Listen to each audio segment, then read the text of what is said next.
అమ్మా, వైజాగ్ లో నా ఫ్రెండ్ పెళ్ళికి వెళ్ళొస్తాను. పిల్ల దొరకలేదన్న బాధతో పెళ్లి కొడుకు బట్టలతోనే తిరుగుతున్నాడు. మనం కూడా వీడితో చాలా జాగ్రత్తగా ఉండాలి. నల్ల పంది 2 కాళ్ళతో వస్తుందేంటి? ఏ ముళ్ళ పంది తోడు లేకుండా ఒంటరిగా వెళ్తున్నావే? పెళ్ళై ఉంటే పిల్లలతోనే వెళ్ళేవాడిని. ఎక్కడ అవనిస్తున్నాడు? అసలే చూసావా వాడి అట్కారం? నీ ఫ్రెండ్ సెంటోడు ఎక్కడని అడిగాను. వాడి సంగతి నాకు తెలియదు. నేను మార్కెట్ కి లోడ్ పంపడానికి వెళ్తున్నా. ప్రతి సెంటర్ లోనూ కూర్చుని పంచాయతీ పెడుతున్నావు. అలాగే గోని సంచి మూసి కొళ్ళబొడి చేస్తాను. నోరు చూడు, డేగి సమూహం వేసుకుని ఊరంతా చాడు చెప్పుకుంటూ బతుకు నాశనం చేస్తుంది. చెప్పకుండా వెళ్తున్నావా? అక్క, ఇలాగే మా అత్త సూర్యకాంతం కూడా ఎప్పుడు పనిసే అని సతాయిస్తూ ఉండేది. ఏం చేయను, నాకు ఓ రోజు కోపం వచ్చింది. నేను చేతనే ఉన్నాగా, ఊరికే రెచ్చగొట్టకూడదు కదా. పక్కనే ఉన్న రుబ్బుడు రాయి తీసుకుని గట్టి మీద ఒకటి ఇచ్చాను, చచ్చూరుకుంది. ఇప్పుడు ఫోటోలో నవ్వుతుంది. ఇలా చూడు వాగుడికాయ్, నేను అమ్మోరు గుడికి వెళ్తున్నాను. వచ్చేంత వరకు ఇంటిని చూస్తూ ఉండు. ఎల్డ్రక్క, వచ్చేటప్పుడు నాకు కూడా ప్రసాదం తీసుకురా. ఎవరింటిని నాశనం చేయడానికి కూర్చుందో కొత్తగా ఉంది. ఏకా, వీళ్ళ ముగ్గురు ఒంటరిగా ఇలా తప్పుగా మాట్లాడి వెళ్ళటం చూస్తుంటే ఒకవేళ అమ్మాయిని చూడ్డానికని వెళ్తున్నారా? చేపలు సత్తే వాసన రాదంటారా? చూద్దాం.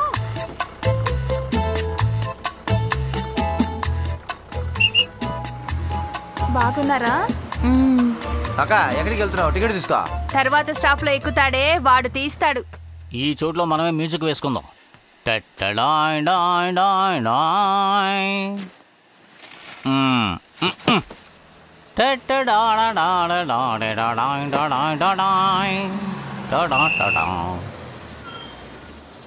నీ మొహం నాకు నచ్చలేదు, ఒకటి తిప్పుకో.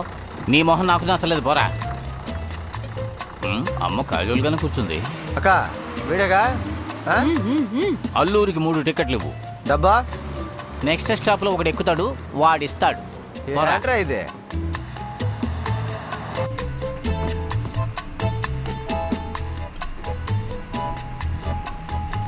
టికెట్ ముగ్గురికి 18 రూపాయలు. ముగ్గురు కలిసాగా వచ్చారా? ఎందుకు విడివిడిగా కూర్చున్నారా? ముగ్గురు వినాయకుడికి మొక్కుకుని విడివిడిగా కూర్చున్నాం. వెడతావా? బ్యాగ్ తో కొట్టరా? అయ్యో,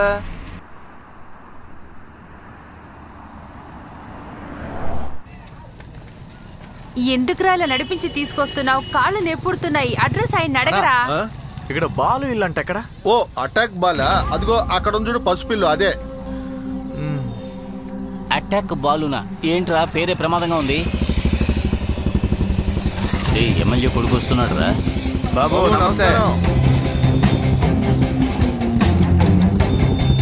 ఎవడ్రా వాడు? సీజీ బొమ్మలాగా ఉన్నాడు.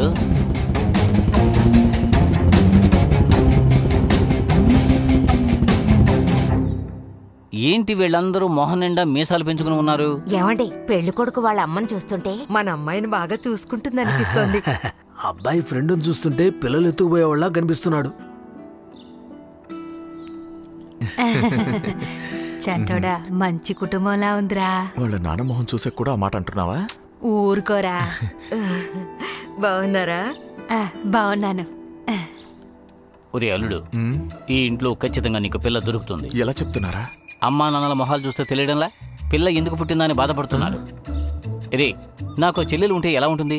ఒక్కసారి ఇమాజిన్ చేసి చూడరా. వీడికి చెల్లంటే ఎలా ఉంటుంది? ఏంట్రా, ఊహించడానికి కష్టంగా ఉంది. అంతే, వచ్చే అమ్మాయి అలాగే ఉంటుందిరా.